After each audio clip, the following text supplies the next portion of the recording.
जय श्री राम दोस्तों, मैं हूं उत्कर्ष, आपका स्वागत करता हूं आपके यूट्यूब चैनल में। आज के इस वीडियो में हम कुछ म्यूचुअल फंड के बारे में बात करने वाले हैं जो कि 2024 में इन्वेस्ट करने के लिए काफ़ी अच्छे रहेंगे। 2024 का बजट है वो पेश होने वाला है, तो आगे क्या इस बजट में होने वाला है, क्या इन बजट में आपको किन किन सेक्टर्स पे ध्यान देना चाहिए, सरकार किन किन सेक्टर पे ध्यान देने वाली है, हर एक चीज़ को मद्देनजर रखते हुए मैंने आज के इस वीडियो में कुछ फंड्स रखे हैं जिनको मैं आपके साथ डिस्कस करूंगा। तो बिना देरी के शुरू करते हैं वीडियो। जैसा कि हम सबको पता है कि जैसे कि सरकार भी सेम है और हमारे जो फाइनेंस मिनिस्टर हैं वो भी सेम है।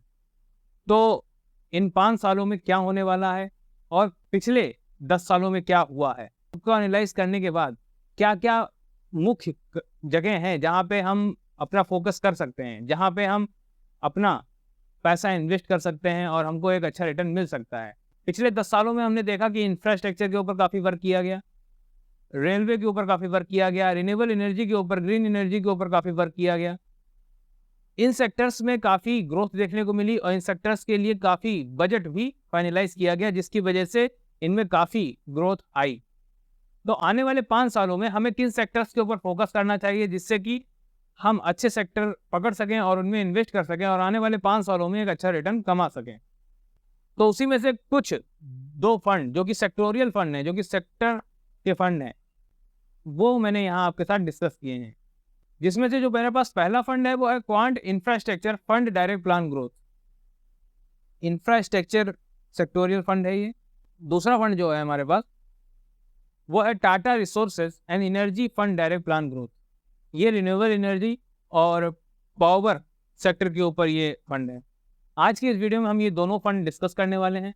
साथ ही इन दोनों फंड में आपको एसआईपी करनी है तो कितने रुपए से एसआईपी करना आपके लिए सही रहेगा और कितना अमाउंट इनमें इन्वेस्ट करना चाहिए आने वाले 5 सालों के लिए। तो सबसे पहले बात करते हैं quant infrastructure fund direct plan growth. इस फंड की अगर हम बात करें तो ये जनवरी 2013 से शुरू हुआ है। 11 साल कंप्लीट हो चुके हैं इस फंड को और एग्जिट लोड 0.50% का है। बात कर लें एक्सपेंस रेशियो की तो यहाँ पे जो एक्सपेंस रेशियो है वो 0.66% का देखने को मिल रहा है। तो एक्सपेंस रेशियो सही है, ना ज़्यादा एक्सपेंस रेशियो नहीं है। फंड साइज की बात कर लेते हैं तो यहाँ पे 3,565 करोड़ का फंड साइज देखने को मिलता है। 11 साल पुराना ये फंड है। 11 साल का डेटा मैंने देखा तो ये फंड काफ़ी अच्छा परफॉर्मर रहा है जिसका अंदाजा आपको इसके 5 साल के CAGR देख के लग जाएगा। अगर हम इसके CAGR की बात कर लेते हैं तो 1 साल में 84% का CAGR से पैसा ग्रो हुआ है, 3 साल में 38.36% के CAGR से पैसा ग्रो हुआ है और 5 साल में 39.02% के CAGR से पैसा ग्रो हुआ है। वहीं अगर हम पैसा डबल होने की बात कर लेते हैं तो 1 साल में ये अपने इन्वेस्टर्स का पैसा डबल कर रहा है। ओवरऑल फंड काफ़ी अच्छा देखने को मिलता है और इंफ्रास्ट्रक्चर अगर आप इस सेक्टर में फोकस करना चाहते हैं और क्योंकि आप जानते हैं कि पिछले 10 सालों में इंफ्रास्ट्रक्चर के ऊपर काफ़ी वर्क किया गया है। जो सड़कें हैं उन पे लगातार वर्क किया जा रहा है, लगातार अच्छी-अच्छी सड़कें बन रही हैं, रोड बनाए जा रहे हैं। बहुत सी ऐसे जो इंफ्रास्ट्रक्चर हैं उनमें डेवलपमेंट देखने को मिल रहा है। ये सब चीज़ें आपके सामने हैं। तो आने वाले समय में भी यानी आने वाले 5 सालों में भी कहीं ना कहीं इसके ऊपर ज़रूर फोकस किया जाएगा। तो जिसके लिए हम इसको अपने रडार पे रख सकते हैं और इनमें इन्वेस्ट करके एक अच्छा रिटर्न कमा सकते हैं। और जैसा मैंने आपको कितने CAGR से पैसा ग्रो हुआ है ये भी मैंने आपको बताया, तो एक अच्छा नंबर यहाँ पे CAGR का देखने को मिल जाता है। लेकिन कितने CAGR से पैसा ग्रो हुआ है, क्या सिर्फ इतना ही काफ़ी है? नहीं। अब यहाँ पे हम बात कर लेते हैं रोलिंग रिटर्न की। बात कर लेते हैं कि कितना एक्सपेक्टेड रिटर्न इस फंड से हम कर सकते हैं। तो 1 साल में 34% का रिटर्न आप इससे एक्सपेक्ट कर सकते हैं। वहीं अगर 3 साल की बात कर लेते हैं तो 33% का और 5 साल में 19% का रिटर्न आप इससे एक्सपेक्ट कर सकते हैं। एक अच्छा रिटर्न फंड दे रहा है आपको और सेक्टोरियल है तो उसमें थोड़ा सा एक्सपेंस रेशियो हाई हो सकता है, लेकिन यहाँ पे एक्सपेंस रेशियो भी काफ़ी वाजिब मैं आपके साथ यहाँ पे डिस्कस करने के लिए लाया हूँ क्योंकि मैंने कई फंड्स देखे, उसमें से जो मुझे सबसे अच्छा डेटा जिसका लगा वो मैं आपके साथ यहाँ पे डिस्कस कर रहा हूँ। लास्ट में जो इसके रेशियो बोलते हैं उसके हिसाब से भी देखते हैं तो यहाँ पे जो इसका शार्प रेशियो 1.64 का देखने को मिलता है जो कि एक पॉजिटिव पॉइंट इस फंड की तरफ दे देता है। किस तरीके से कि 1.64 का शार्प रेशियो हमको ये बता रहा है कि इसकी जो रिस्क एडजस्टमेंट है वो काफ़ी अच्छी है। मतलब ये फंड ज़्यादा रिस्क में आपका पैसा नहीं डालता है, बहुत ही कम रिस्क में आपका पैसा यहाँ पे डाला जाएगा और आपको एक अच्छा रिटर्न प्रोवाइड करने की कोशिश की जाएगी। जिसमें अगर हम बात करें कि इसकी एसेट एलोकेशन क्या है, किस सेक्टर में कितना पैसा लगा है, लार्ज कैप में कितना लगा है, स्मॉल कैप में कितना लगा है और मिड कैप में कितना लगा है, वो मैं आपको आपकी स्क्रीन पे दिखाना चाहूँगा। वही अगर हम आगे बढ़ें, बात कर लेते हैं बीटा की, तो यहाँ पे जो बीटा देखने को मिलता है वो 0.71 का देखने को मिलता है। तो बीटा हमें क्या बता रहा है? बीटा हमें बता रहा है कि इसकी वॉलेटिलिटी कितनी है। ये मार्केट जब वॉलेटाइल रहेगी तो ये कितना फंड सेफ है। तो यहाँ पे इसकी जो वॉलेटिलिटी है वो काफ़ी अच्छी देखने को मिलती है। ज़्यादा मतलब वॉलेटिलिटी इसमें कम है। जब मार्केट वॉलेटाइल भी होगा तो ये फंड ज़्यादा वॉलेटाइल नहीं होगा। मतलब पैसा यहाँ पे आपका सेफ रहेगा, ज़्यादा रिस्क में नहीं रहेगा। तो ये एक अच्छा फैक्टर हो जाता है किसी भी फंड को देखने के लिए। तो ये तो हो गया हमारा आज का पहला फंड। आगे बढ़ते हैं। नेक्स्ट फंड जो हमने बात की थी वो है पावर सेक्टर का Tata resources and energy fund direct plan growth. ये रिन्यूएबल एनर्जी और पावर सेक्टर के को फोकस करने वाला ये फंड है। बात कर लें ये फंड की शुरुआत की तो 2015 दिसंबर से ये शुरू हुआ है फंड। 8 साल कंप्लीट कर लिए हैं इस फंड ने। काफ़ी अच्छा डेटा देखने को मिला। अगर हम इसके CAGR की बात कर लेते हैं तो 1 साल में 47.06% का, 3 साल में 20.91% का और 5 साल में 28.01% का CAGR देखने को मिला। एग्जिट लोड 0.25% का देखने को मिलता है। वहीं अगर एक्सपेंस रेशियो की बात कर लेते हैं 0.75% का है। मेरी कोशिश यही रहती है कि मैं आपके साथ जो भी फंड डिस्कस करूं वो सब तरीके से अच्छा फंड हो। सबसे पहले तो एक्सपेंस रेशियो वहाँ पे सबसे कम हो। तो यहाँ पे जो भी मैं आपके साथ डिस्कस कर रहा हूँ उनमें एक्सपेंस रेशियो जिसमें सबसे कम है वो मैं आपके साथ डिस्कस कर रहा हूँ। तो यहाँ पे जो इसका एक्सपेंस रेशियो देखने को मिलता है वो 0.75% का देखने को मिलता है। फंड साइज की बात कर लेते हैं तो 646 करोड़ का फंड साइज देखने को मिलता है। फंड साइज यहाँ पे काफ़ी स्मॉल है, तो इसका मतलब है कि यहाँ पे अभी इन्वेस्टर ज़्यादा इन्वेस्ट नहीं कर रहे हैं। हो सकता है उन्हें पता ना हो। बहुत से इन्वेस्टर ऐसे होते हैं कि जो कि सेक्टोरियल फंड में इन्वेस्ट करना नहीं चाहते हैं। हो सकता है आप भी ये जो वीडियो देख रहे हैं इसके बाद ही सेक्टोरियल फंड में इन्वेस्ट करना शुरू करें। अभी तक आपने सिर्फ इंडेक्स फंड, पैसिव फंड या फिर फ्लेक्सी कैप फंड या फिर लार्ज कैप फंड में इन्वेस्ट किया होगा। हो सकता है आज ये वीडियो देखने के बाद अगर आपको समझ में आते हैं, पसंद आता है, तो हो सकता है आप इसके बाद सेक्टोरियल फंड की तरफ ध्यान दें और उनमें इन्वेस्ट कर सकते हैं। तो इसी कारण की वजह से यहाँ पे फंड साइज इसका काफ़ी कम देखने को मिला।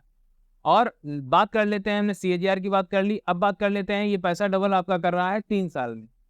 3 साल में ये पैसा आपका डबल करके दे रहा है। ठीक एक रिटर्न यहाँ पे, यानी एक एवरेज रिटर्न इस फंड से हम एक्सपेक्ट कर सकते हैं, जिसका आपको अंदाजा इसका रोलिंग रिटर्न देख के मिल जाएगा। एक साल में 22.2% का, 3 साल में 23.4% का और 5 साल में 19.1% का रोलिंग रिटर्न देखने को मिलता है। तो यहाँ से एक एक्सपेक्टेड रिटर्न आप इससे अंदाजा लगा सकते हैं कितना ले सकते हैं। एसेट एलोकेशन फिर से आपके स्क्रीन पर मैं दिखा रहा हूँ, जिसमें आपको चीज़ें समझ में आ जाएंगी कि लार्ज कैप, स्मॉल कैप और मिड कैप में कितना कितना एसेट एलोकेशन किया गया है। मतलब कितना पैसा आपका किस कैटेगरी में लगा रहा है, जिससे कि आपको रिस्क उतना ज़्यादा है या फिर रिस्क उतना ही कम है। क्योंकि सारी जानकारी मेरा फर्ज है आपके सामने रखना, जिससे आप हर चीज़ से अवगत हो सकें और उसके बाद ही अपना फैसला ले सकें। आगे बढ़ते हैं। यहाँ पे अगर इसके शार्प रेशियो की बात कर लेते हैं तो 0.92 का देखने को मिलता है। तो शार्प रेशियो यहाँ पे मुझे कम लग रहा है। इसका मतलब सीधा साधा यही है कि रिस्क एडजस्टमेंट यहाँ पे थोड़ा सा डामाडोल है। मतलब आपका पैसा थोड़ा सा रिस्क फैक्टर में जा सकता है, लेकिन फंड अच्छा है, रिटर्न ने अच्छा दिया है और बहुत कम शार्प रेशियो भी यहाँ पे नहीं है कि बहुत ज़्यादा ही कम है, लेकिन क्योंकि रिस्क फैक्टर यहाँ पे थोड़ा देखने को मिल जाता है। बात ही कर लेते हैं आगे। तो बीटा अगर हम देखें तो बीटा यहाँ पे पॉजिटिव है, यानी 0.47 का देखने को मिलता है। तो वहीं पे अगर हम बात करें रिस्क एडजस्टमेंट की, तो उसमें रिस्क एडजस्टमेंट में ये फंड निगेटिव परफॉर्म दिखा रहा है। वहीं पे अगर हम बात कर लेते हैं वॉलेटिलिटी की कि फंड कितना वॉलेटाइल रहेगा, अगर मार्केट वॉलेटाइल रहती है तो उसमें ये पॉजिटिव परफॉर्म कर रहा है। तो यहाँ पे हमें क्या इसका निष्कर्ष निकलता है? यहाँ पे सीधा साधा हमारे पास एक ही इसका रिजल्ट ये निकलता है कि हम इसमें इन्वेस्ट बिल्कुल कर सकते हैं, लेकिन बिल्कुल आंख बंद करके सारा पैसा नहीं लगाना है, क्योंकि वॉलेटिलिटी कम है, रिस्क एडजस्टमेंट उतना अच्छा नहीं है। वॉलेटिलिटी कम है, यानी जब मार्केट वॉलेटाइल होगी तो आपका पैसा बहुत ज़्यादा वॉलेटाइल नहीं होगा, बहुत ज़्यादा अप या डाउन नहीं करेगा। तो यहाँ पे ये एक अच्छा फैक्टर हो जाता है। तो फंड अच्छा है, रिटर्न अच्छा दिया है, लेकिन सारा पैसा इसमें नहीं लगाना है। थोड़ा थोड़ा सोच समझ के और अवेयरनेस के साथ पैसा लगाना है। किसी भी फंड हाउस में भी आप पैसा लगा रहे हैं, आप उसमें अवेयर बिल्कुल रहिए, उसमें जानकारी लेते रहिए, जानकारी पूरी रखिए, उसके बाद ही इन्वेस्ट करिए। ये थे हमारे आज के दोनों फंड जो कि मैंने आपके साथ डिटेल में डिस्कस किए। अब लास्ट में हम जान लेते हैं कि अगर इनमें आपको SIP करनी है तो कितने रुपए से SIP आप कर सकते हैं। तो यहाँ पे अगर हम बात कर लेते हैं quant infrastructure fund direct plan growth की, तो जो हमने फंड देखा है यहाँ पे, तो फंड जो देखने पे हमें जो पता चलता है कि फंड काफ़ी अच्छा है, फंड जो एक अच्छे पैकेज में आपको दिया जा रहा है, काफ़ी अच्छा CAGR देखने को मिलता है, काफ़ी अच्छा रोलिंग रिटर्न देखने को मिलता है, शार्प रेशियो अच्छा है और बीटा इसका अच्छा है। तो उसके हिसाब से इसमें अगर आपको इन्वेस्ट करना है तो आप इसमें 3000 रुपये पर मंथ SIP कर सकते हैं। आगे बढ़ें, टाटा रिसोर्सेज एनर्जी फंड की बात कर लेते हैं। तो यहाँ पे क्योंकि हमने देखा कि जो इसका शार्प रेशियो है वो अच्छा नहीं देखने को मिला, तो रिस्क एडजस्टमेंट थोड़ा सा कम देखने को मिलता है। तो उसके हिसाब से अगर हम बात करें तो इसमें आप 1000 से 1500 का अमाउंट इन्वेस्ट कर सकते हैं पर मंथ। 5 सालों के लिए दोनों ही फंड काफ़ी अच्छे हैं, क्योंकि इस सेक्टर में ज़रूर फोकस सरकार का अभी तक रहा है और आने वाले बजट में भी उम्मीद है कि इस सेक्टर में अच्छा एक फोकस देखने को मिलेगा। तो जब ये सेक्टर बढ़ेगा तो आपका पैसा बढ़ेगा। दोनों की जानकारी आपको कैसी लगी है? वीडियो पसंद आया है तो लाइक करिएगा, चैनल को सब्सक्राइब करिएगा, कमेंट बॉक्स में ज़रूर बताइएगा कि आपको सेक्टोरियल फंड की जानकारी कैसी लगी। अगर पसंद आया है तो कमेंट बॉक्स में बताइए और ऐसे ही और वीडियोज़ के लिए चैनल को सब्सक्राइब करिए। मिलते हैं नेक्स्ट वीडियो में। धन्यवाद।